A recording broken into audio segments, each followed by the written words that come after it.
Good morning, Abuja. Good morning, everyone. It's a lovely time to be on your set today. Welcome to Agriculture for Today and Tomorrow with Daniel Black. It's a Media for Agricultural Development program of GSAI, being Growth for Sustainable Agriculture initiative. And today we had a very lovely chat with an amazing lady doing so much in the agricultural space, using her platform to empower rural women with skills on home gardening and also giving them inputs to be able to produce their own food. And that is a chat we'll be having today with her to understand what they are doing, to understand what is inspiring them to do that and how they want to do that. Enjoy the chat.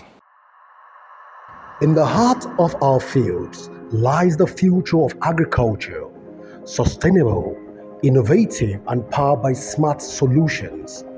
From the rich soil of Africa to high-tech farms around the globe, agriculture is evolving to meet the demands of tomorrow. At the intersection of tradition and technology, we discover smarter ways to grow more, waste less, and harvest greener. Together, we are cultivating a future where every harvest sustains the earth and its people. Join us 9:30 a.m. Monday to Fridays on ASO TV, channel 392 DSTV, Star Times, channel 127, or YouTube live stream GSA Initiative. Agriculture for Today and Tomorrow, as we share groundbreaking ideas, empowering farmers, and celebrate greenhouse solutions. Together, let's grow the future.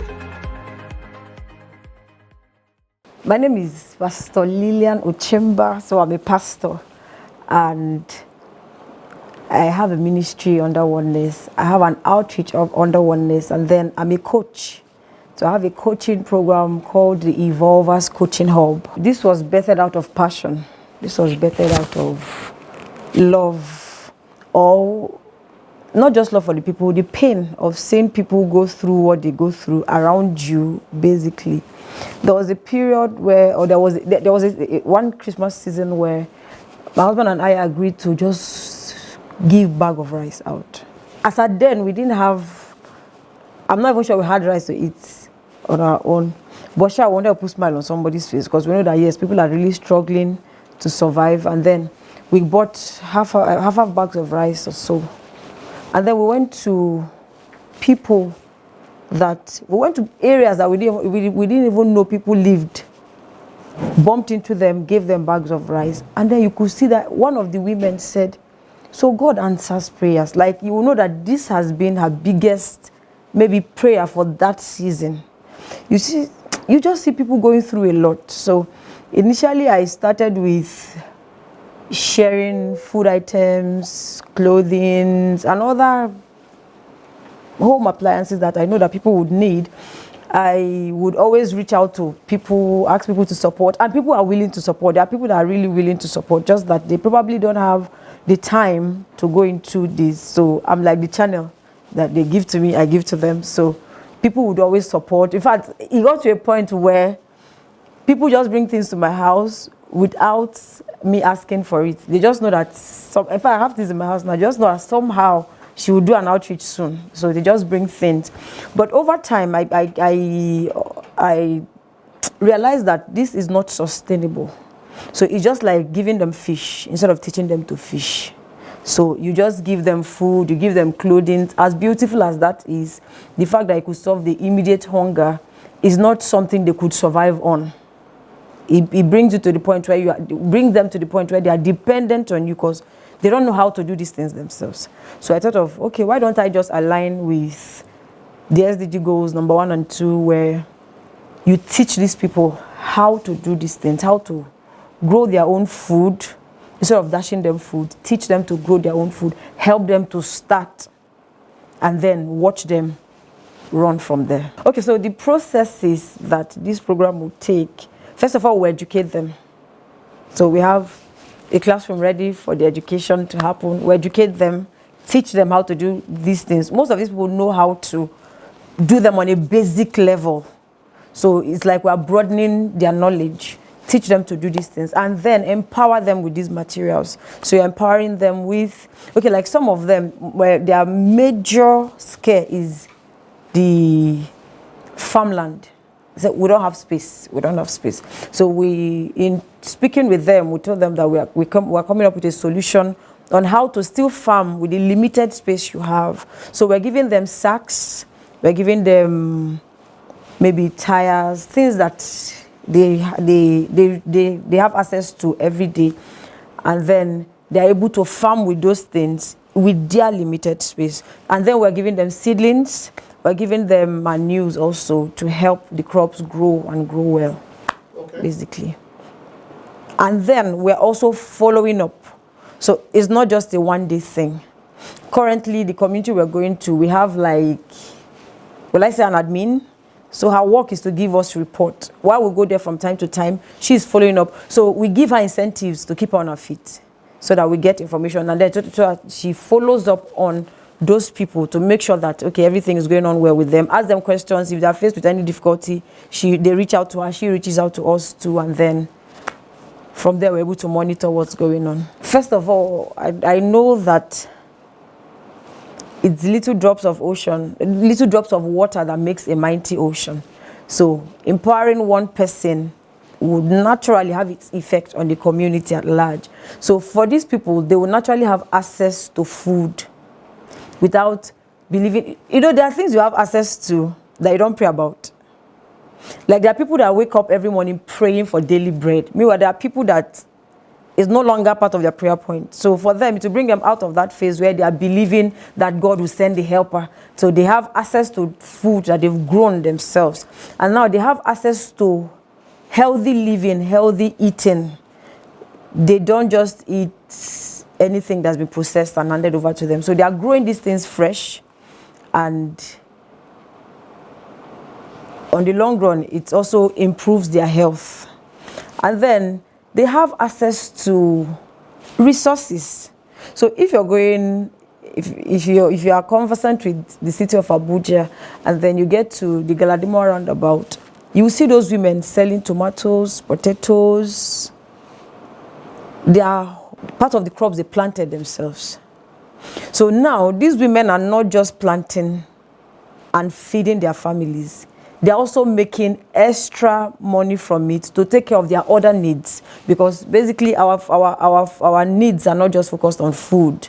There are other needs here and there. So they've gone beyond just feeding their families. They've gotten to the point where they are now penetrating the market to make profit from the farm produce that they are planting. Home gardening. Okay, so when we talk about home gardening, is a valuable solution to food insecurity. However, it's not the only solution to food insecurity. So food insecurity, you have to approach it with a multifaceted approach. It's not something that one approach can handle. Home gardening is one of those approaches that can help you solve the problem of food insecurities. So I wouldn't want to say that home gardening will solve the problem. I would want to say that home gardening will improve food insecurities. Like I mentioned earlier on, we have like an admin in every community we go to. So obviously it's not a one-off project.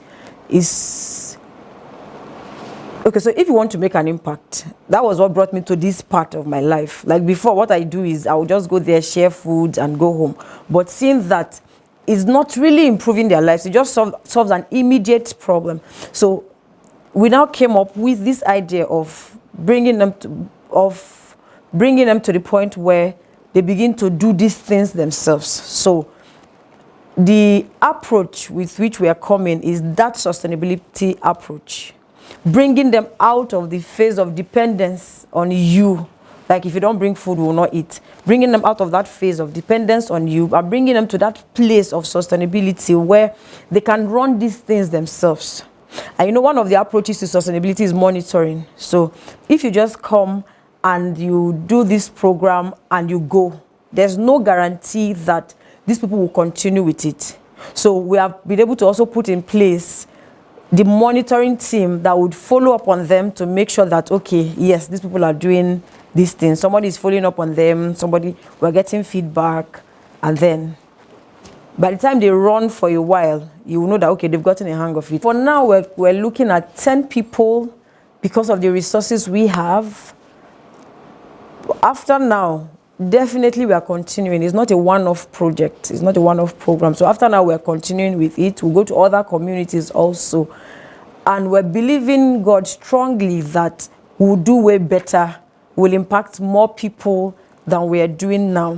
Okay, definitely I'm open to partners. I want to start with that one. I'm open to partners, definitely. I'm funding the project for now all by myself. Passion is funding the project. But I'm open to partners because in as much as I'm proud of what I'm doing, I won't do as much as I would have done if I have more people partnering with me. I know that there are people that would want to do these things, but maybe they are busy, they have other things engaging them, they don't know how to go about it. They just want to see people improve, but they are not willing to come to that place where they begin to do it themselves. We're open to help them carry out their heart desires without them being at the forefront. So you partner with us and we reach out to these people, and at the end of the day, everyone is satisfied. In the next 1 year, we should have impacted, we're starting with 10, which is a good number to start with, but in the next 1 year, we should have at least impacted 100 women, because these projects are running practically every month, and then we're going to different communities, and we're increasing our numbers for every time we get to these communities. And in the next 2 to 3 years, we should have done at least 500 to 1,000 women. And in 5 years' time, the platform should have been so large that it will not just be us directly, it will be those that we have raising others. So we should have impacted up to 10,000 women. In the heart of our fields lies the future of agriculture, sustainable, innovative, and powered by smart solutions. From the rich soil of Africa to high-tech farms around the globe, agriculture is evolving to meet the demands of tomorrow. At the intersection of tradition and technology, we discover smarter ways to grow more, waste less, and harvest greener. Together, we are cultivating a future where every harvest sustains the earth and its people.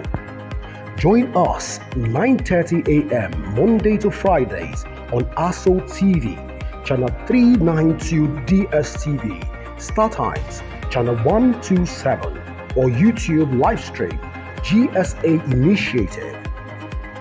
Agriculture for today and tomorrow, as we share groundbreaking ideas, empowering farmers, and celebrate greenhouse solutions. Together, let's grow the future. Welcome back. Did you enjoy that chat? Did you learn something from that? Did you hear the amazing work they are doing, they intend to do with rural women, how they are going to empower women and ensure that they do not just give them fish, but they teach them how to fish, which is a more sustainable way of empowering people. And of course, you know, when you empower our mothers, you've empowered the whole community. Those women will be learning how to use sack, how to use different materials to plant in their environment. And of course, their environment will be better for it. I hope you contribute to something like that. I hope you contribute to the food security drive. That's a wrap on Agriculture for Today and Tomorrow with Daniel Black, which is a media for agricultural program of Growth for Sustainable Agriculture Initiative. Follow us on social media to get more insights and more information. See you in the next episode.